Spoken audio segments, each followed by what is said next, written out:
অনুভূতি কেমন? আমার অনুভূতি দারুণ, কারণ একদম ন্যাচারাল পরিবেশে পিকনিক করতেছি। এই যে মানে কৃত্রিম পর্যায়ে আমরা পিকনিক করি, ফ্যান থাকে, এসি থাকে, এগুলো আমার কাছে ভালো লাগে না। আমার কাছে ভালো লাগা প্রকৃতি যা আমাদের দেবে আমরা তাই করবো। এখন প্রচুর গরম, সে গরম উপভোগ করছি। এর আগে বৃষ্টি ছিল, বৃষ্টিতে ভিজেছি, সব মিলায়ে আবার ঠান্ডা ঠান্ডা ভাব আসছে, সব মিলায় আমার কাছে মনে হচ্ছে একটা প্রাণবন্ত পিকনিক হচ্ছে। Thank you. অর্ণব স্যার, আপনার অনুভূতিটা শেয়ার করেন।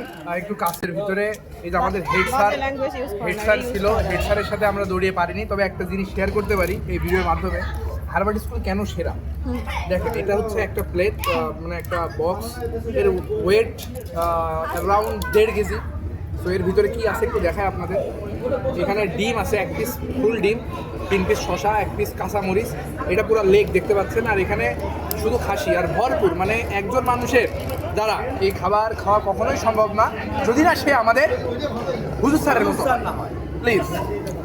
আচ্ছা স্যার, খাবারটা অসাধারণ হয়েছে, কিন্তু বেলা হয়ে গেছে তো সবার পরিবেশন করে এখন খাওয়ার আসলে রুচিটা নাই, তবুও খাওয়া দাওয়া করছি। ধন্যবাদ। শান স্যার, আপনার রিভিউ। পল্টন স্যার, আপনি একটা গামলা নিয়ে বসেছেন।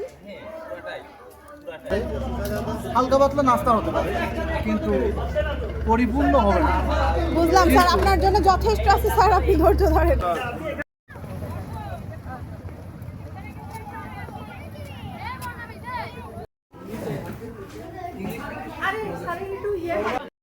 টাটা।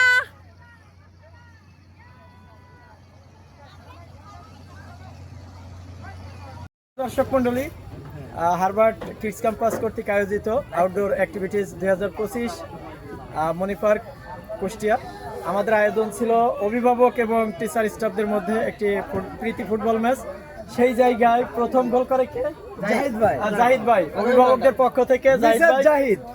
এক গোলে আমরা পিছিয়ে গিয়েছিলাম মাস টাইমে, যে আমার একমাত্র গোলে সমতায় এসেছিল। আমরা জিতে গেছিলাম, ওই সময় খেলা শেষ করে দিছিল আমাদের গোলাম সরোয়ার স্যার। পরবর্তীতে স্যার ফাইনালে একটা গোল দিয়ে দিয়েছে। আমার গোল কিন্তু দুর্দান্ত ছিল, তবে অসাধারণ গোল। এই খেলা আপনাদের আমরা দেখাবো। আমি তর্কটা শেষ করছি। দুর্দান্ত দুই দলই দুর্দান্ত খেলেছে, তবে আমাদের অভিভাবকদের যে টিম ছিল চারজন আমরা 3জন খেলেছি, আর ওনারা আছে শিক্ষক মন্ডলী 4জন খেলেছে, আর আমরা দুর্দান্ত খেলেছি, অনেকগুলো শট করেছি এবং অ্যাকুরেট শট করেছি, এবং ওনারা দুর্দান্ত খেলেছে। তবে আমরা মোটামুটি ভালো খেলেছি। তবে আমরা ইতিমধ্যে আমরা এর স্বীকৃতি স্বরূপ যে পুরস্কারটা আমরা এখন পাই নাই, এটা যেন আমরা অতি দ্রুত পাই, এই জন্য আমরা কর্তৃপক্ষের দৃষ্টি আকর্ষণ করছি। ধন্যবাদ আনোয়ার ভাইকে। অবশ্যই আনোয়ার ভাইদের পুরস্কার দেওয়া হবে। তবে গ্রামে আপনারা দেখেছেন খেলায় হেরে গেলে একটা কাইন্টামি প্রসেস থাকে, সেই কাইন্টামি শেষে চলে আনোয়ার ভাই করলো, পরবর্তীতে আরো কিছু দেখাবো। ধন্যবাদ।